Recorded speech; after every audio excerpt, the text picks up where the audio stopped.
জুলাই গণঅভ্যুত্থানে সারা দেশের মতো জামালপুরেও গর্জে উঠেছিল ছাত্র জনতা। মৃত্যু ঝুঁকি নিয়ে আন্দোলনে নেতৃত্ব দিয়েছেন অনেকে। শহীদ হন 17 জন। বৈষম্য বিরোধী রাষ্ট্র ব্যবস্থার দাবিতে মাঠে নামলেও বছর পেরিয়ে কাঙ্ক্ষিত পরিবর্তন আসেনি, এমনটাই বলছেন জুলাই যোদ্ধারা। জামালপুর প্রতিনিধি রাজু আহমেদ ফুয়াদের তথ্য ছবিতে দেখুন ডেস্ক রিপোর্ট। সানবিট সব দিবে সামাল। সানবিট ম্যাজিক প্রেস ডিশওয়াশিং এর মাথা ঘোরানো সলিউশন।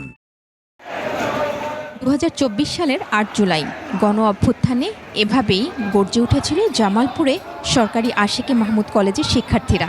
শুরু হয় আন্দোলন। তৎকালীন সরকারের দমন পীড়নে দমে যাননি ছাত্ররা, এগিয়ে যায় দুর্বার গতিতে। 18 জুলাই ব্লকেট কর্মসূচিতে নির্বিচারে গুলি চালায় পুলিশ। গ্রেফতার করা হয় বেশ কয়েকজনকে। 3 আগস্ট ছাত্র জনতার আন্দোলনে চালানো হয় সশস্ত্র হামলা। আমাদের মেইন টার্গেটটাই ছিল যে আন্দোলনটাকে কিভাবে গণ অভ্যুত্থানের রূপ দেওয়া যায়, এটা আমাদের কেন্দ্রীয় একটা নির্দেশনাও ছিল। সকল সাধারণ শ্রমিক মজুর সবাই আমাদের সাথে সেদিন তাল মিলিয়েছিল। ছাত্রলীগ যুবলীগ আমাদের উপর হামলা চালায়, সেই হামলায় বেশ কিছু শিক্ষার্থী হামলার শিকার হয়। ক্রমেই সরকার পতনের এক দফায় রূপ নেয় আন্দোলন। অবশেষে আসে বিজয়।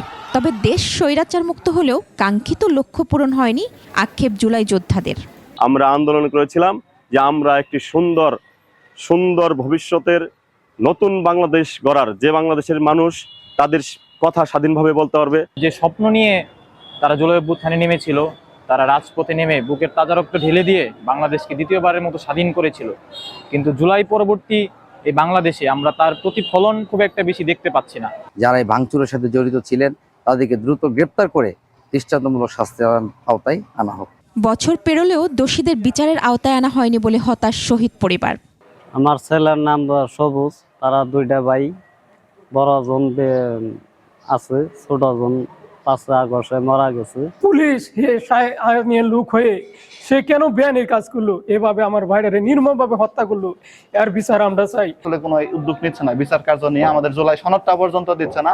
জুলাই অভ্যুত্থানের মূল চেতনাকে ধারণ করে আগামীর বাংলাদেশ হবে বৈষম্য মুক্ত, এমনটাই চাওয়া তাদের। মহিমা পলি, ডেস্ক রিপোর্ট, 21 টেলিভিশন।